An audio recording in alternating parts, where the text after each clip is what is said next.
Hi, friends. Welcome to the Homegrown Hopes podcast. I'm your host, Caitlin Etheridge, and I'm so excited to be chatting with you here today. If you hear something in the background, I'll go ahead and warn you. It's very windy here today, and my recording studio is really just a bedroom, and I can hear out the window. So there's a shed out here that has been a lot of things over the years. It's been storage, a place for animals. It's got some goats and chickens in there right now. And most recently it served as mainly an eyesore. And there's a piece of tin flapping, and it's all I can hear right now. So if you hear something in the background, it's not a drive-by. It's just the tin flapping on this building. Anyway, I hope y'all had a wonderful week. Last week we chatted about finding magic in the mundane, magic in the everyday, ordinary tasks that we often have to do over and over, and it gets really old really quickly.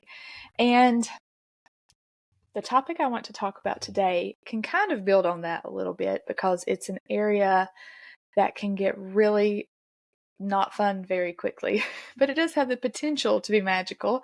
We're going to talk about the garden a little bit. And this is the time of year when the garden is pure magic to me. I'm just so excited to get out there and get my hands in the soil and have warm days. Spring is right around the corner. Actually, I think it'll be the first day of spring when I air this episode. So I'm so ready. We're in the magical season of the garden. Come July, it's going to not be magical. I'm going to go ahead and tell you I'm going to be done with it. It turns into nothing but weeding and watering, and it's hot and it's miserable, and that's just the reality of it. But the thing that I want to specifically talk about today is how to get children involved in the garden in a way that is not just a chore to them. I wrote a blog post many, many years ago when my 10-year-old was still a toddler, and I was looking that back over just to kind of refresh my mind and see how I wanted to expand on this topic. And I do have an older child now, so I kind of have a different view on things, but like any chore, no matter how fun it can be, if it is just, a chore, they're going to get burnt out on it really quickly, just like we will. So I wanted to share some tips and some ideas. I hate to say share some tips. Like I don't know. I don't want this to be a help podcast, like an advice podcast. This is just things that I have found over the years that have been helpful. And I'm not saying it works all the time, because I still get some back talk sometimes, and some, oh, I don't want to go out there. Can I shoot my BB gun instead? Or, everybody's going to have times when they want to help and times when they don't. But maybe these ideas will help to make it a little more fun than it could be if you were just pulling weeds all the livelong day. If you felt the pull to slow down, to create and cultivate a more homegrown life that's simple and fulfilling, and to truly enjoy the magic of ordinary days, then friend, you found your place. I'm Caitlin. I'm a barefoot, Blue Ridge, homegrown mama, and this is the Homegrown Hopes podcast. We'll chat about everything from gardening and scratch cooking to homeschooling and motherhood. With some sarcasm sprinkled in, of course, because I am my daddy's daughter, and Lord knows I'm fluent in that.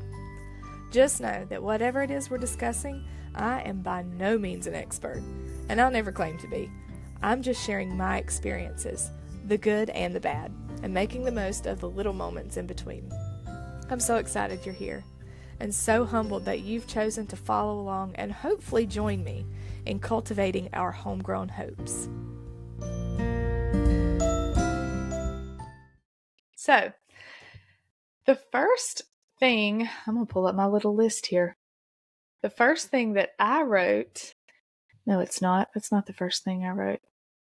Basically, okay, I'm not going by my list. I'm just going by what I want to say here.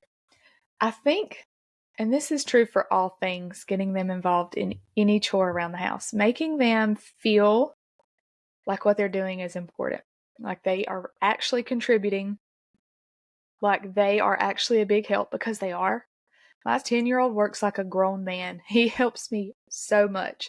So I think reminding them that they do have a purpose and a place in the family, and that you're not just giving them something to do to keep them busy, although I do that sometimes. I'm not going to lie. There are times when some chores can be created that may not need to get done right then, but they might just, mama might need a minute. But I think giving them tasks that are actually really helpful and really important and letting them know that they are a contributing member of the family and the jobs that they're doing are helpful. So that's number one, how you make the kid feel about the job. I guess number two for me would also be, I'm not going to go by 1 and 2. I'm just going to say, or I'm going to lose count. Next thing would be to really make it fun. Don't just, I think, really get them involved. And we talked about last week making ordinary tasks fun. I said, when my daughter's helping me wash dishes, we pretend like we're in a restaurant. When my son and I were doing laundry when he was little, I would pretend like he was playing basketball and all kinds of things. So if you didn't catch last week's episode, check out episode number 4, Magic in the Mundane. And so there's some little tips and things in there for trying to make work fun. But I think getting them involved in a way that isn't just, we have to do this, but actually making it enjoyable.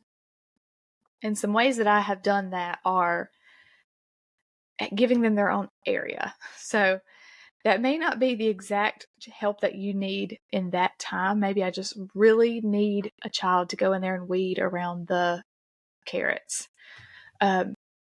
But if they have some sort of ownership of the garden, if they have their own little raised bed, or they maybe helped you plant the carrots, I think that they're more inclined to enjoy a task that they have been very involved with the whole time, or that they see some sort of ownership in. So maybe that is giving them their own little raised bed, letting them have their time with that, and then saying, I could really use your help over here. Maybe that is providing them with their own garden tools. Now, this does not have to get expensive, because if they're anything like my children, they're going to be left out. They're going to be lost and broken. I mean, I say like my children, I can't tell you how many pruning shears I have lost. Don't ask my husband. Every year he buys a pair and says, now these are mine. I'm going to put them up and they're going to stay nice and sharp and they're not going to get lost. And I'm like, oh, that's cute. I'm glad you think that's going to work. But it never does. I always end up losing mine, grabbing his, and he has to buy another pair. But get the kids their own tools. It can be at the dollar store. They have all sorts of fun colors. Get them a little garden tote, some cute little gloves. And I think just adding that little, just think about, do you enjoy working more if you have the right materials? If you have really nice gloves, or, a new shovel, man, speaking my love language there.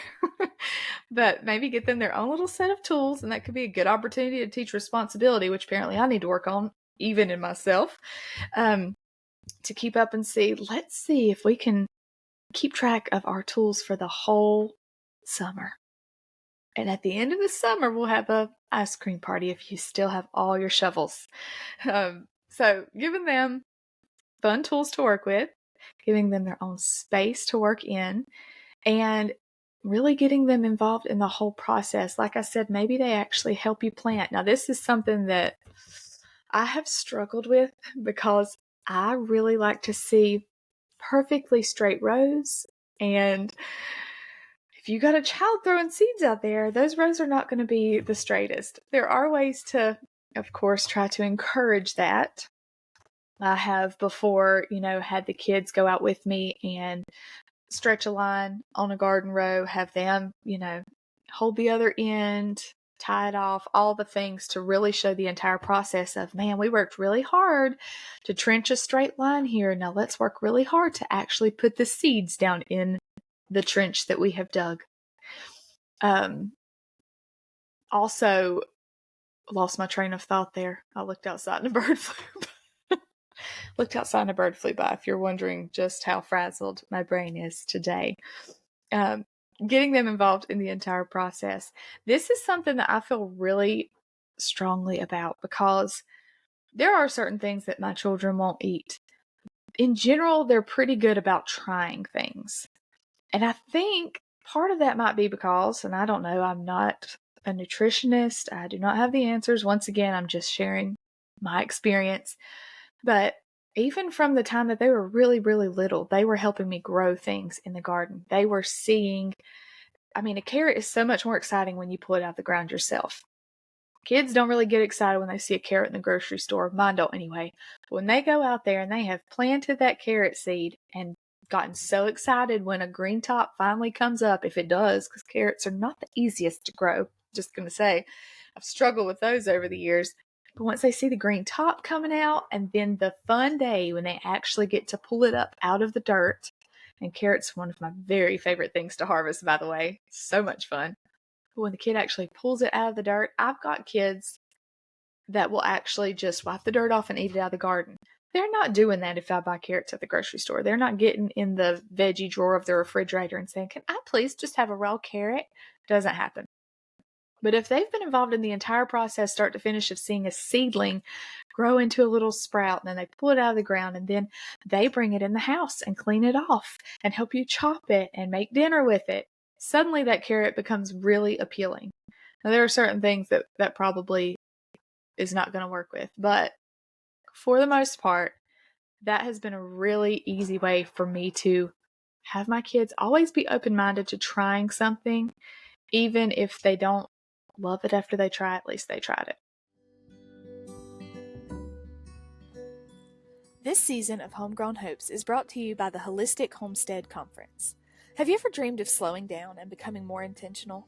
Of not relying so heavily on the grocery store, but instead honing the skills to grow and preserve your own food and medicine? Have you yearned for a simpler way of life and a community to learn alongside? Then the Holistic Homestead Conference is for you.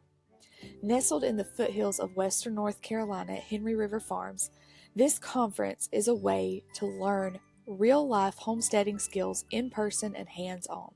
We have a lineup of classes including functional medicine, home canning, family dairy, gardening, natural living, and so much more. And did I mention the farm-to-table lunch? VIP ticket holders will get to sit down with all of the instructors and enjoy a lunch prepared by a local chef, and it includes a hog that was actually raised on the farm where the conference is hosted. It doesn't get any fresher than this. Be sure to grab your VIP tickets now because space at the table is limited, but we would love to have you there with us. If you're interested in learning more about the Holistic Homestead Conference and getting your ticket for not just the classes but also our delicious farm-to-table lunch, then visit www.holistichomesteadconference.com or visit the link in our show notes and use code HOMEGROWN15 for 15% off of your ticket. And like I said, my kids have been in the garden even from a young age, and maybe your kids are older. I don't think there's any wrong time to start immersing them in that. Maybe you don't have your own garden. Maybe you don't have space for your own garden. Maybe it's just a matter of, having, like I said, a pot out on the patio. I've had those years before also, but I think it's really cool that so many communities have little community gardens popping up. And whether that's just someone who has donated an area of their property where they're okay with people using that to grow a garden, I think if you really seek out what you need, if you seek out the gardening community and try to make friends that way, which is not hard. I spoke a couple of weeks ago. I was interviewed by the Homestead Challenge podcast, and the whole interview is just about building community. And I mentioned in that episode, the gardening community is the most open group of people because all we want to do is tell you how we grew this plant. We're so dang proud of ourselves. And not in a bad way, but I get tickled when I've started something from a seed and I'm handing you the finished product and I want to tell you all about it, whether you want to hear it or not. But if you reach out to someone in your area with a garden, I guarantee you they will give you all the information you need and probably invite you and your child to come and experience it, because even if it's something as simple as picking beans in the summertime, I can go ahead and tell you, if you have a friend who's gardening and they're growing a lot of beans, you will be their best friend if you offer to help them pick. That is, oh man, I love the first 5-gallon bucket of beans that you pick in the summertime. It's so exciting. But man, Come about week 2 of picking, I'm done.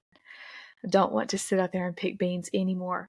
Okra is kind of the same way to me. I really like it, but it's prickly and I don't enjoy it. Cucumbers, they are not fun to pick.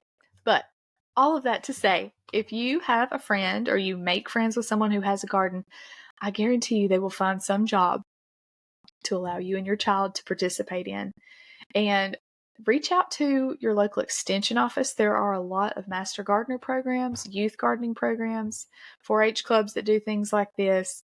And it's a great way to get your kids involved in the garden, even if you have no experience, if you've never grown anything before in your life. There is no wrong time to start. Let's see. Okay, so this kind of plays into the community and the education side of things. Explain to your kids why you're doing what you're doing. Whether that's a specific plant like tomatoes, we pick the suckers off of our tomato plants. And that is basically, I'm holding my hands up for the people who watch this on YouTube. I am videoing this. The tomato plants, you'll have the main plant. Words are leaving me. And then you have the branches that come off, and the little sucker will grow in the middle of those two things. And we pick those off just to help the plant produce larger fruit, not take away from the growing. So explaining to your children, this is why we're doing this. This helps the tomato to grow bigger. It helps the plant to really focus its energy and its nutrients on the branches that are bearing fruit. And explaining why we're doing this, and then allowing them to, really showing these are the ones we want to pick, these are the ones we don't. Explain everything. And just like anything that you do with children, it will probably slow you down. It probably will. It will take a little bit longer than it would if you were doing it all by yourself. But I'm here to tell you, from someone who has been slowed down a lot of times over the years, that you will reap those rewards later on. I now have a son, a 10-year-old, and even my 5-year-old, she's been, gardening with me since she was little, that I can give them certain tasks and I know that they'll do it and not, pull out the wrong thing. If I say, go and weed the whatever, the squash, I know I can point out the leaf to them and not have all of my squash plants pulled up, or whatever it is. So really explaining, taking the time to explain.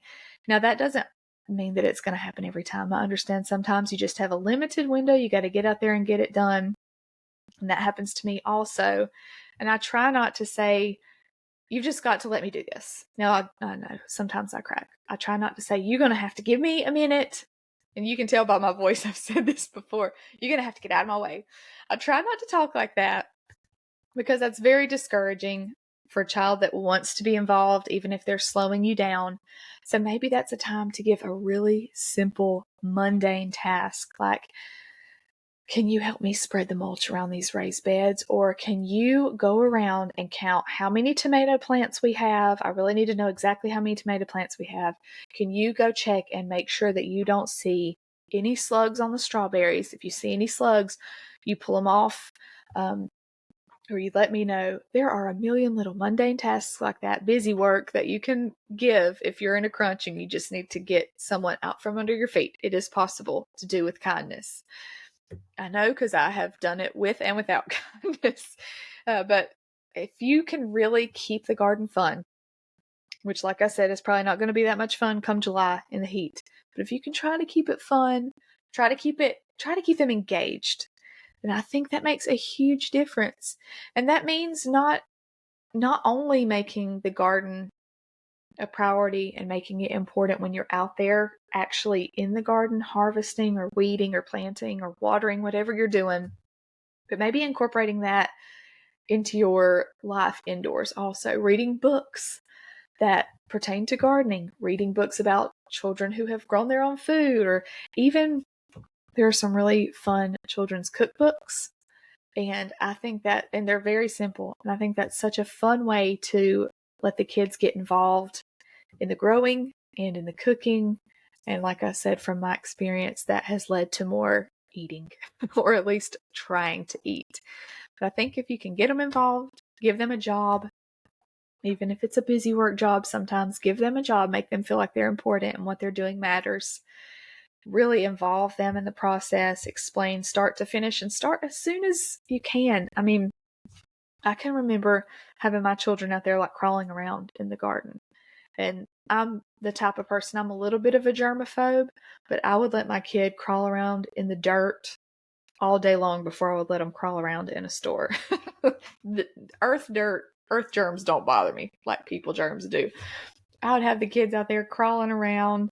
Can you find a rock in this garden bed? Can you find a stick? Can you show me a plant that's this color? There are just endless ways, no matter what age you're at, to incorporate learning, to make it fun, and to really try to spark that love early and try to keep that spark from burning out with all of the work that goes along with it.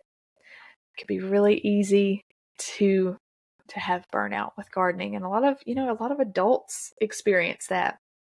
I experience it every year come the heat of summer. I'm burnt out and I'm done.